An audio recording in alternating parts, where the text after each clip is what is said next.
President Cyril Ramaphosa has announced the date for the 2021 local government elections.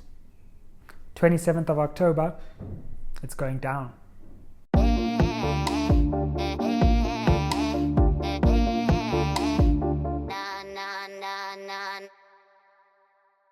Spread the fire, fam. Welcome back to SMWX. If you're new around here, my name is Dr. Sizwe Mpofu-Walsh, and on this channel, the Sizwe Mpofu-Walsh Experience, we explore South African politics through interviews and analysis. Now, interestingly, President Cyril Ramaphosa has recently announced the date for South Africa's next local government elections, so they'll be happening on the 27th of October 2021. And in this video, I'm going to be taking a look at all that's going to be happening between now and then, and also taking a look at different political parties' perspectives as they enter what is a crucial and a very complex and an unprecedented election. So let's get started.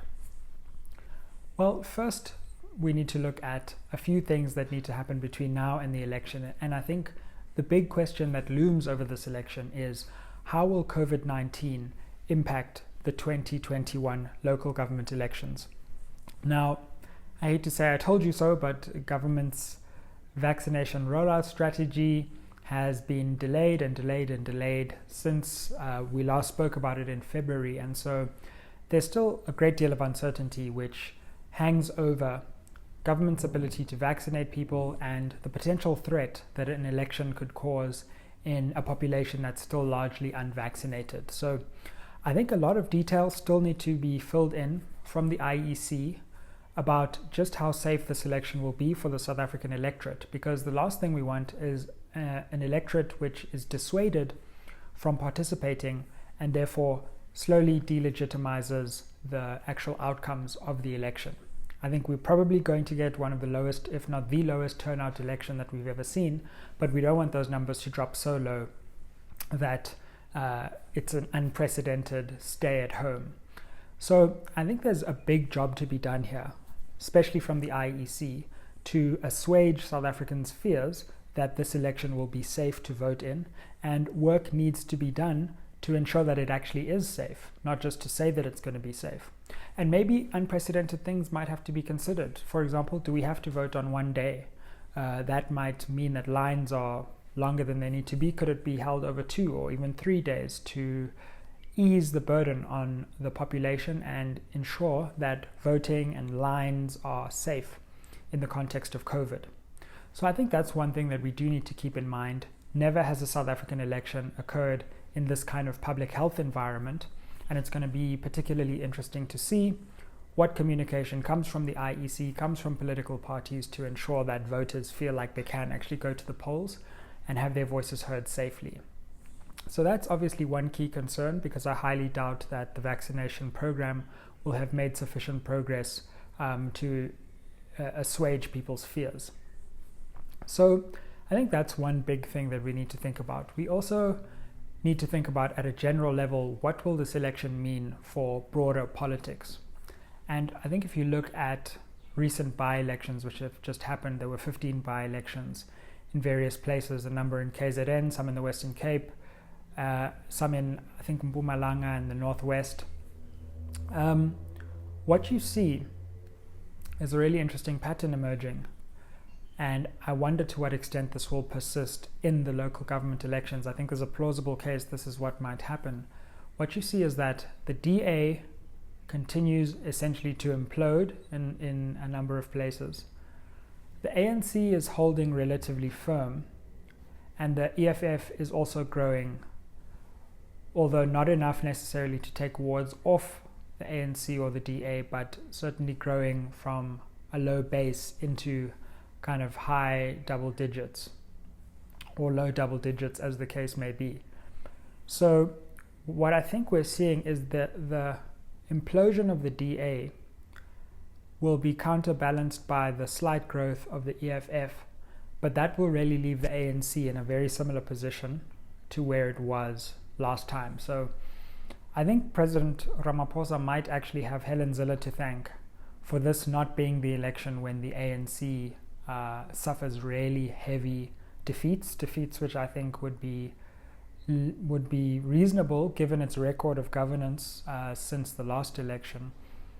But in some ways, I think what's happening in the DA has turned a number of voters off that party so much that the ANC may in fact capitalize on those gains.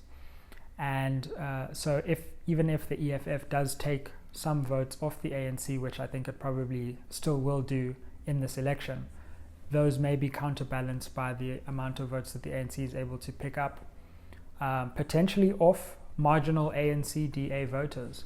Of course, all this needs to be seen, and data analysis I think needs to be done, but that's one potential plausible picture which is emerging. I think the final just broad thing that is worth thinking about as we think through these elections is the effect of independent candidates. Even in these recent by-elections, we saw independent candidates playing an important role, but the role that they're playing is in specific seats. So it's not that you can draw a kind of global picture which will affect any one of the big parties specifically, but in key places and in key seats, we see that independent candidates can have a great effect.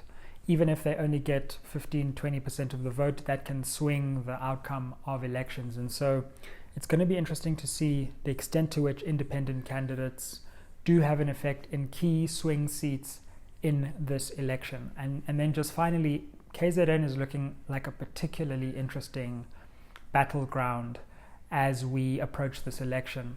Of course, we've got key urban metropolitan areas there, and I think the one really to watch is eThekwini, which is a place where the ANC is already on shaky ground. If the EFF is starting to make inroads in KZN, which has been a traditionally weak province for the EFF, if it's starting to make inroads there, could we see one of those major cities falling in this election out of ANC control? I still think the big cities are going to be very, very close, despite what I said before about the DA's decline.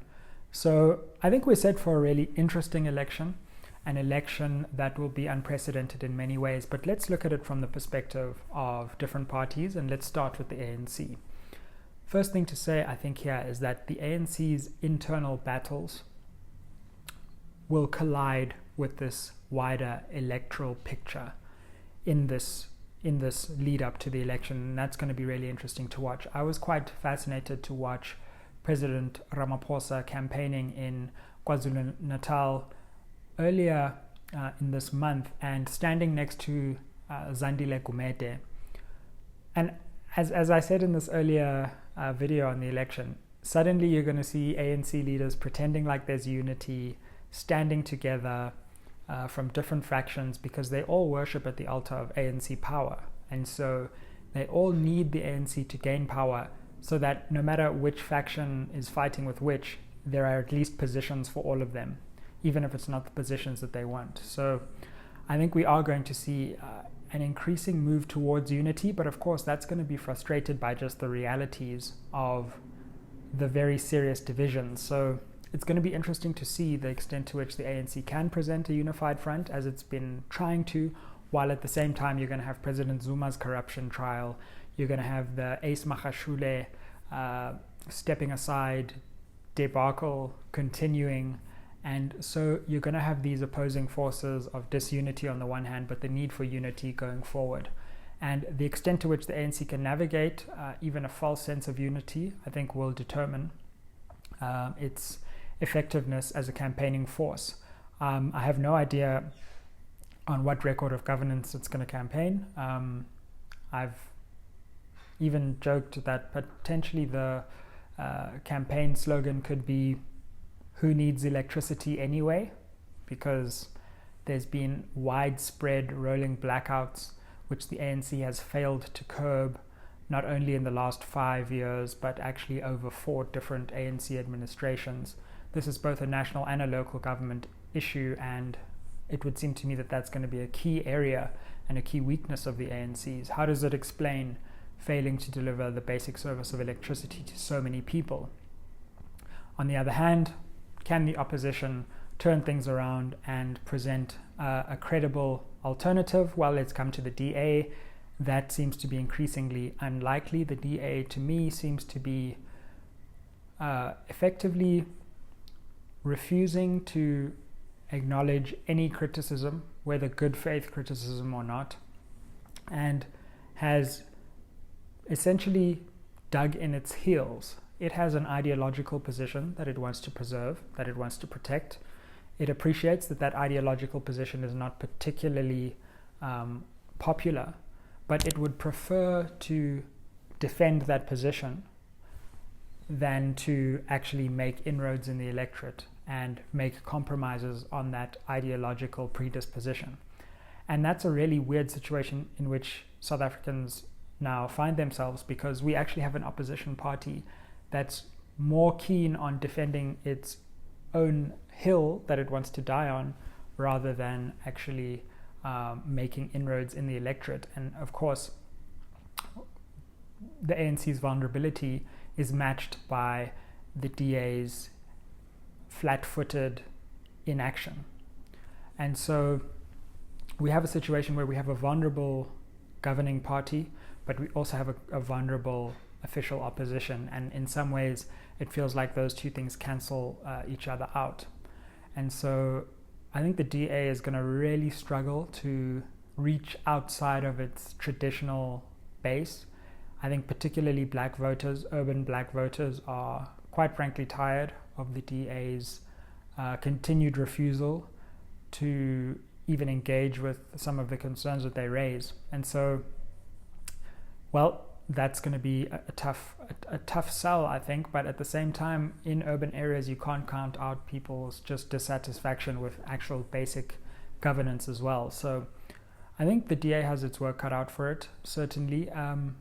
Even though there have been elements of excellent DA governance, I would have to say, for example, in Midvaal, where Mayor Bongani Baloyi has been an excellent mayor. I had an interview with him, by the way, which you can check out on this channel. But on the whole, my views on the DA are well known. The EFF, I suspect, is probably going to continue its growth trajectory, although that doesn't necessarily mean that it's going to actually get the chance to govern. And so we need to see what happens there. Can the EFF convince people that it's both an alternative to the ANC and the DA, or will people's misgivings around the EFF and its ability to govern, around its program, around its own ideological orientation, will that continue to dissuade voters? The EFF is in an interesting position because on the one hand, its lack of governance experience means that it can't run on a track record. But on the other hand, not having a track record means that people think it doesn't have experience. So it's kind of in this cycle where it needs to win a key area, demonstrate the ability to govern there in order to break out of this kind of newcomer's curse, as it were. But that's not to say that the EFF hasn't grown, hasn't done quite well in the by-election, specifically in KZN. And so I think I would be watching eThekwini very carefully. And I think the EFF has a big chance again to be the queen maker in places like Joburg, Tshwane, Nelson Mandela Bay, Ekurhuleni. Again, we'll have to see what happens even in places like Mangaung. In the northwest, it often does well, and then again in eThekwini. So I would keep an eye on the EFF's growth, because it's going to be an increasingly key player in an increasingly fragmented political landscape. So those are just a few thoughts to ruminate on as this election looms. What I'm going to be doing on the channel all the way through to the election is continuing to analyze politics up until the election, but then also interviewing people from all the different political parties, like I did in 2019 for those of you who've been around here for a long time.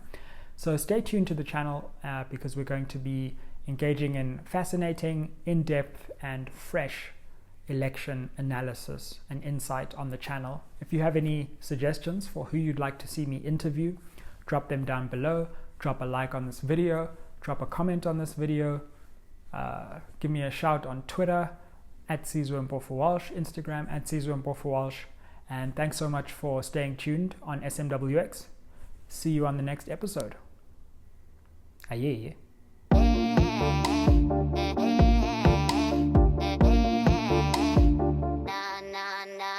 done.